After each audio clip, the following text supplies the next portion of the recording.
राष्ट्रवादी काँग्रेस शरदचंद्र पवार पक्षाच्या नव्या निवडणूक चिन्हाचं रायगडावर अनावरण झालंय। छत्रपती शिवाजी महाराजांच्या पुतळ्याच्या चरणांशी तुतारी ठेवण्यात आली आहे। पवारांनी या माध्यमातून लोकसभा निवडणुकीचं रणशिंग फुंकलंय। तर या चिन्हाचं रायगडावरून लोकार्पण करण्यात आलं आणि यावरून अजित पवार गटाचे आमदार अमोल मिटकरी यांनी सडकून टीका केली आहे। तसंच आमदार जितेंद्र आव्हाड यांना तुतारी वाजवण्याचं आव्हान मिटकरींनी दिलं होतं। यावर मिटकरींनी प्रतिक्रिया दिली आहे। आव्हान सर्वांसमोर एकट्याने तुतारी वाजवण्याचं होतं। एकट्याने ते पूर्ण केल्यास त्यांच्या नावाने 1 लाखांचा धनादेश लिहून ठेवल्याचं अमोल मिटकरी म्हणाले। तसंच आव्हाडांनी तुतारी वाजवण्याचं नाटक केलं असा आरोप मिटकरींनी केला आहे।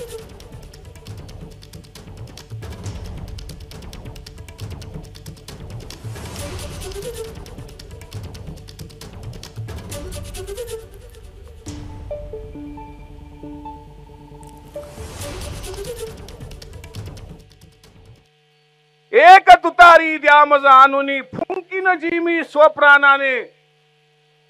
आमचं चॅलेंज आहे, डॉक्टर जितेंद्र आव्हाडांनी तुतारी उचलून फुंकून दाखवावी, 1 लाखाचं बक्षीस आपल्याकडून घेऊन जावं। फक्त अट अशी आहे, आवाज तुतारीतून आला पाहिजे। तुतारीचा व्हिडिओ माझ्याकडे आहे रायगडवरचा, तो तुम्हाला मी दाखवतो। हे बघा,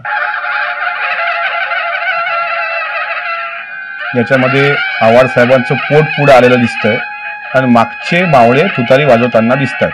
माझं त्यांना आव्हान असं होतं की त्यांनी एकट्याने तुतारी वाजवावी आणि तुतारी वाजवताना पोट आत असतं, असं पोट आत असतं। यांचं पोट बाहेर दिसतंय, मागच्या लोकांचा आवाज दिसतोय। त्यांनी एकट्याने तुतारी वाजवावी, तुतारीतून आवाज काढावा। माझ्याकडे 1 लाख रुपयाचा चेक आता सध्या आहे। तो चेक मी ज्या दिवशी अधिवेशन असेल त्या 2-3 दिवसामध्ये डॉक्टर जितेंद्र आव्हाड यांना तो सुपूर्द करेल। पण चॅलेंज पूर्ण झालेलं नाही। आवाज एकट्याने तुतारी वाजवून काढावा असं मी विनंती केली होती। एबीपी माझा, उघडा डोळे बघा नीट।